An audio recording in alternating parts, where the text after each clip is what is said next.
बंगाल में बीजेपी की सरकार बनने के बाद से ही हिंसा का जो दौर शुरू हुआ है वो थमने का नाम नहीं ले रहा। पूरे प्रदेश में जगह जगह से हिंसा की खबरें लगातार आ रही हैं।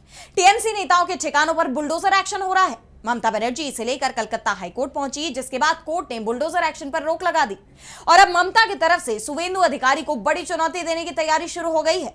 देखिए ये रिपोर्ट। बंगाल चुनाव में टीएमसी की हार के बाद भी ममता बनर्जी के तेवर बदले नहीं है। वो सरकार के खिलाफ सड़क पर उतरने को तैयार है।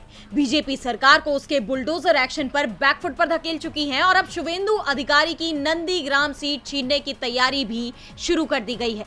दरअसल ममता बनर्जी विधानसभा चुनाव में अपनी सीट भवानीपुर से हार गई थी। टीएमसी नेताओं की तरफ से उन पर दबाव बनाया जा रहा है कि वो नंदीग्राम में होने वाले उपचुनाव को लड़े और विधानसभा में पहुंचे, क्योंकि ममता को भवानीपुर से हटाने वाले शुवेंदु 2 सीटों से चुनाव लड़े थे, भवानीपुर और नंदीग्राम, जिसमें से उन्होंने नंदीग्राम की सीट छोड़ दी है। यहां से पीएम मोदी के सलाहकार संजीव सान्याल के उतरने की चर्चा भी सामने आई है, लेकिन अब खबर यह भी आ रही है कि टीएमसी उपचुनाव में ममता बनर्जी को खड़ा करेगी। बता दें कि पश्चिम बंगाल की राजनीति में नंदीग्राम संघर्ष ने ही ममता बनर्जी को राजनीति के शिखर पर पहुंचाया था। 2007 में वाम मोर्चा सरकार ने नंदीग्राम में एक विशेष आर्थिक क्षेत्र यानी SEZ और केमिकल हब बनाने के लिए किसानों की उपजाऊ जमीन का जबरन अधिग्रहण करने की कोशिश की थी। ममता बनर्जी ने इस किसान विरोधी कदम का पुरजोर विरोध किया और भूमि उच्छेद प्रतिरोध समिति के बैनर तले राज्यव्यापी आंदोलन खड़ा किया।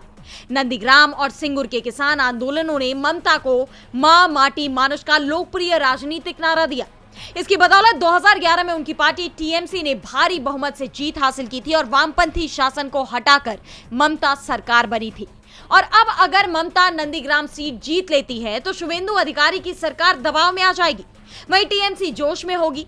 वैसे भी जिस तरह से शुवेंदु अधिकारी के सीएम बनने के बाद अल्पसंख्यक समुदाय में डर और गुस्सा दिखाई दे रहा है, वो बड़े बदलाव का संकेत अभी से देने लगा है।